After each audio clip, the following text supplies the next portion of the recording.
Good afternoon, everybody. Thank you for having us here, and thank you to HQV for putting this event on. We are running a bit behind, so I will do my best to get through some of this. But quickly, what I'm going to do is I'm going to walk you through some of our history, how we came to be in Vancouver. Also, walk you through the Canadian tourism industry. I know Marsha talked a bit about that. We may have some different numbers, but at the end of the day, the story is it's big. And then we'll walk you through the benefits of why we're here. 26 years ago, Peter Armstrong led a group to bid on the divestiture of the Western Canadian Tourism Train Service. The Canadian government had heavily subsidized this operation and decided that they were going to get out of that operation. And a lot of people thought that running a profitable train trip from Western Canada wouldn't work. But Peter and the group he led had a strong vision. And that vision was to showcase Western Canada, Vancouver, the Rockies, and all of Western Canada to the world. And as you've heard today, that vision came to fruition. Over the past 26 years, Rocky Mountaineer has grown into the world's leading train experience and the largest privately owned luxury tourist train company in the world. We've expanded from our original two routes, which you see here, the Journey Through the Clouds and the First Passage to the West. Those two routes operate between Vancouver, Kamloops, Banff, and Jasper. We've expanded those routes to now focus on two additional routes. We run an additional train trip called the Rainforest to Gold Rush, which goes from North Vancouver to Whistler to Quesnel to Jasper. We've also expanded into the United States, and we run a trip from Vancouver into Seattle. Our NPS scores have grown to be world-class and industry-leading. We've won over 60 awards nationally and internationally for our products and our services. And we've welcomed over 1.7 million guests onto our train over the course of the last 26 years. Most of our people come from 4 key markets. They come from Australia, the UK, the US, and Canada. But as you've heard from everybody today, with Vancouver becoming more and more internationally renowned, more flights coming in and out of Vancouver, we are seeing an influx of international tourists, and we are welcoming people from all countries around the world. Between our airport, our dollar, and more people wanting to come here, we only expect to see this continue to grow. Just quickly to talk about our product, just a quick show of hands. How many people have actually been on a Rocky Mountaineer train? That's great. It's very rare when you're in Vancouver and you ask that question, you find that most people don't travel their own backyard on most of the tourist trips, so that's really great to see. We take our train, we have 58 pieces of rolling stock. We own all of that, and we take our train through some of the best scenery in Western Canada.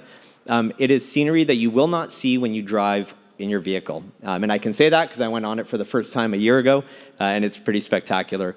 We follow various rivers and various tracks along the CP and CN routes that we lease off of them.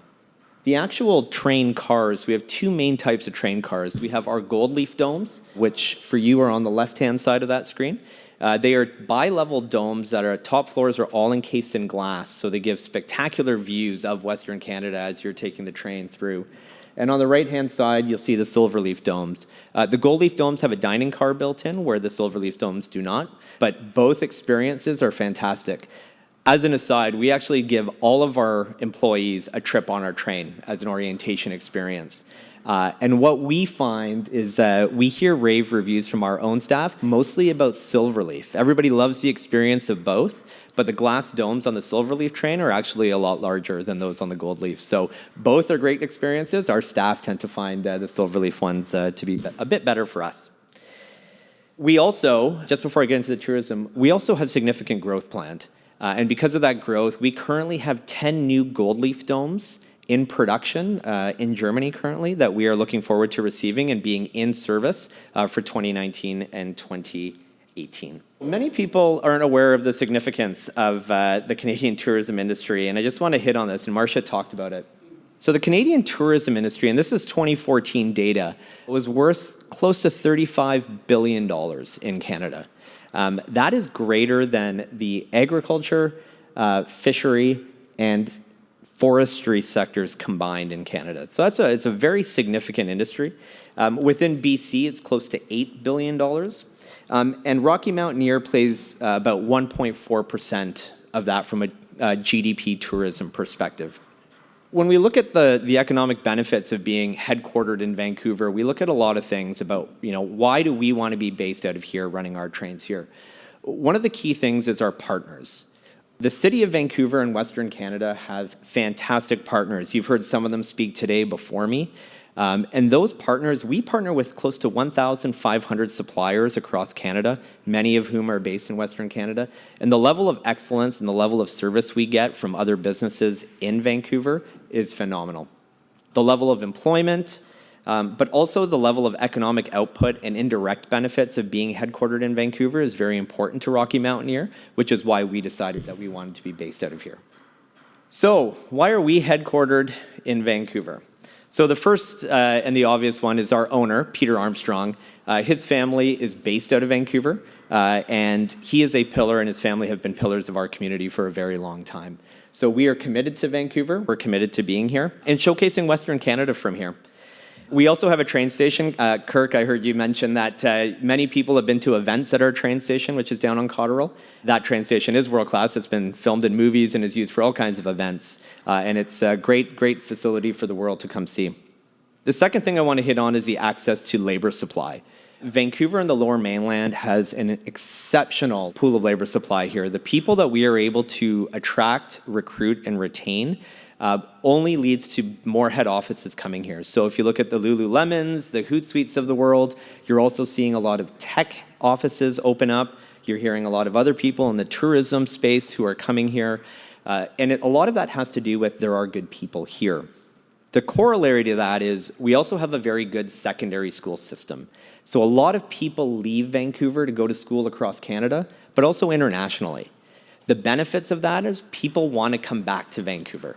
I think you heard right before me somebody say that, you're supposed to leave here, get experience, and then maybe come back. Well, the benefit of that is people do want to come back, and they bring back that international experience to Vancouver, and we get to leverage that. 3, Vancouver and Western Canada is becoming a must-do experience for people around the world.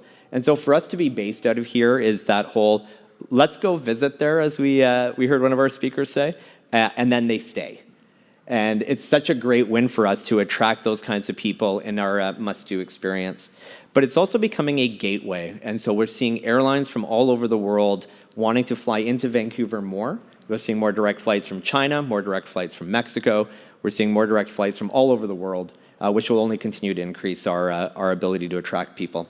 One of the last things is around tourism infrastructure. We have world-class tourism infrastructure within the Lower Mainland.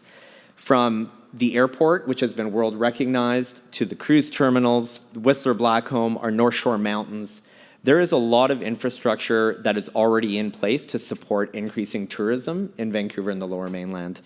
When you include hosting the Olympics, hosting FIFA World Cups, the Rugby Sevens tournaments, this will continue to make Vancouver showcase to the world and why more tourism will come here. And finally, for us, it's really important that we give back to our local communities. So for us to be based out of Vancouver, it's a really important thing for us to look back at the communities in which we do work and to be able to give back to them. So while there are a lot of benefits to being here, there are a lot of challenges. And when I was going to do the talk, Jason asked me to, don't just gloss over all the challenges you have as a corporate head office being here. We've heard a lot about the housing issue. And the housing issue is an issue for us. We recently had an intra-company transfer where we brought somebody over from Australia. That person came here and quickly realized that buying a house in the Lower Mainland is a very difficult proposition. And when your corporate head office is here and you're looking at succession planning, that is an issue you have to look at. So in addition to that, we also have a rental issue with more competition from Airbnb and things of that nature. How do we ensure that when we want to promote people or we want to recruit people from abroad, we can do that sustainably?